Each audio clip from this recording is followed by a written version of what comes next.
Hi all, Stephen from Alcohol-Free Lifestyle. If you're sober curious, you have recovered from alcohol issues, or you're an alcoholic, or an active addiction, or whatever state you're in, this might be an interesting one for you because it tells the tale really of an everyday, well not every day, every year occurrence for most people who go on holiday. And when you've had a drinking issue, drinking problem, everything's stressful, isn't it? Now I'd been off the drink for 8 years, and I met somebody who wanted to go down to the south of France in a camper van.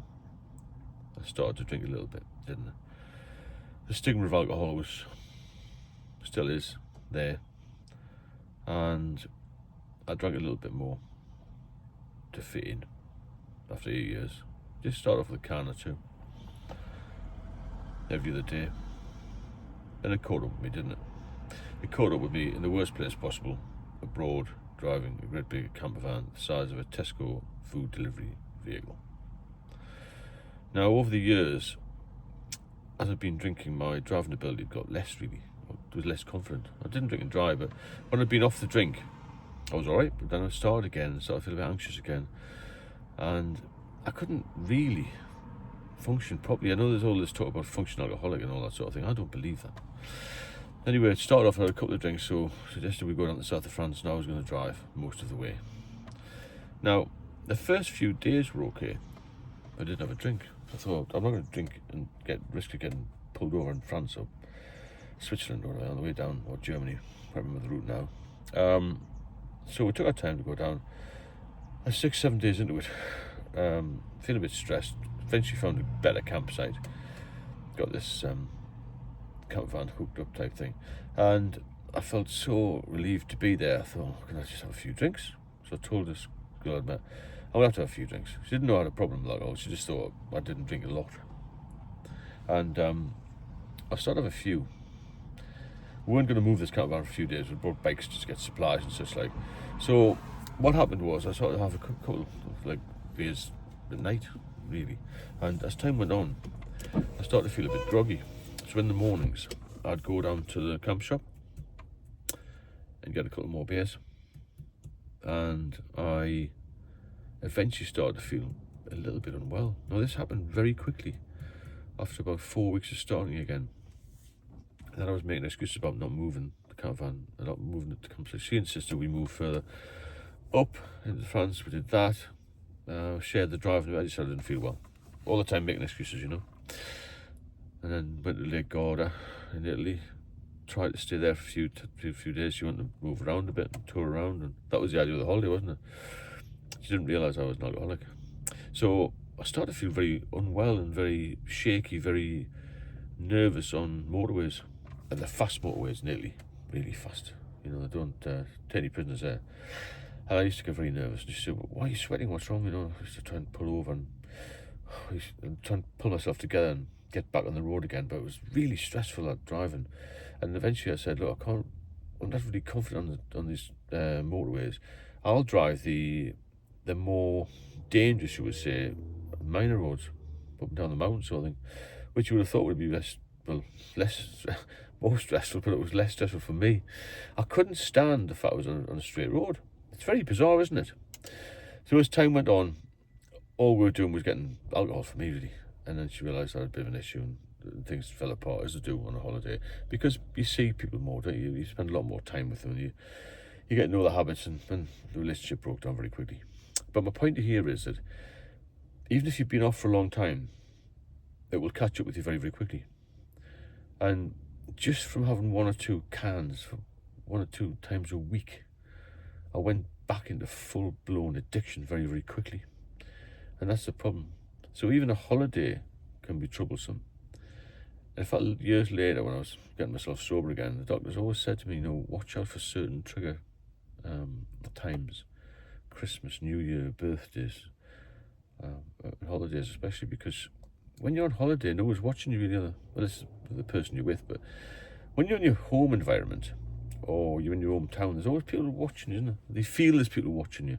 You feel you've got to be on your guard a little bit more. But you're a bit more free and easy when you're away. And that's when people tend to get into trouble. I know a lot of people who have got drink problems who relapse when they go on holiday. I think part of it is the freedom. They feel liberated when they go away in sunshine and getting the drink and such like. And the actual reality of it is you're just making it worse.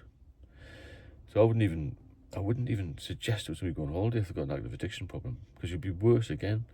And if you relapse, you've got to be very strong. You've got to, as I said before, get a mindset of, I'm not going to drink this holiday. I'm not going to drink today. Break it down to days.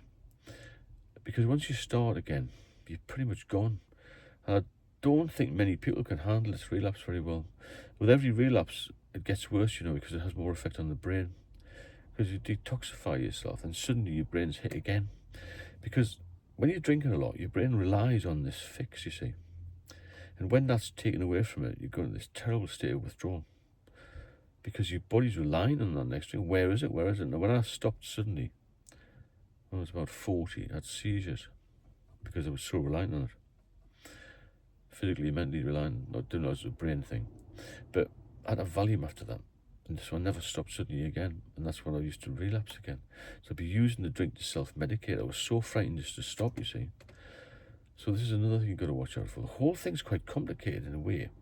But on paper, it sounds easy to stop drinking. You've got to do it in a structured way, and you've got to have a plan to do it.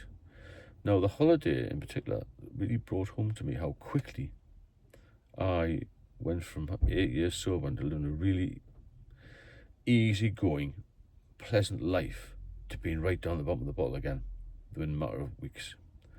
And this is the danger of this. It's not a slow build-up, If you've been off the drink, off the booze in any form, for any length of time, you start to feel better. The reason for that is your body's detoxified. Your body's fighting back, isn't it? As soon as you hit it with another drink again, it collapses very quickly. It's very hard to get sober again once you've relapsed. And it's a kindling effect, it's called, when you come on and off and on and off. And it'll get worse and worse with each time you relapse. The key to this, cutting down the alcohol or stopping alcohol, is not just to get sober, but to stay sober. It's far more important to stay sober than get sober, if that makes sense. Because most people aren't dependent like ours. Most people aren't chemically dependent on alcohol. They can't stop, they can't taper off, and they can get well again. But the relapsing is what will kill people. 100%. And that's the main thread of what the doctors tell you. And what I'm going to tell you, because I'm an alcoholic. The doctors will tell you, as soon as you go into relapse, you're back to square one. People on this channel will tell you, because we've been through it. We know what it's like.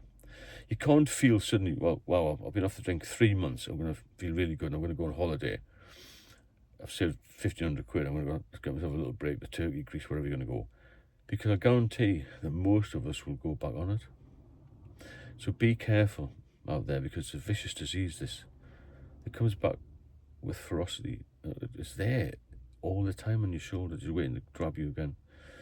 And it's got a massive success rate of getting you back on it, getting you back hooked, even if you just took one or two. I've heard stories of people who haven't had a drink for 25 years. They've drunk again, and then they've started the cycle again and been dead within 6 months. You assume your liver's better, your health's better, but it's not. It's only better if you continue to abstain. That's the main thread of it, really. If you benefit from the videos, then please subscribe and share them. I do one-to-one mentoring as well, which is proving to be useful for a lot of people, because I tell it as it is. I'm an alcoholic. I've been through everything there is to do with alcohol, both professionally and personally, and I can help you at least get started on the sober road. Any comments you've got, drop me a line, and I'll speak to you all very soon.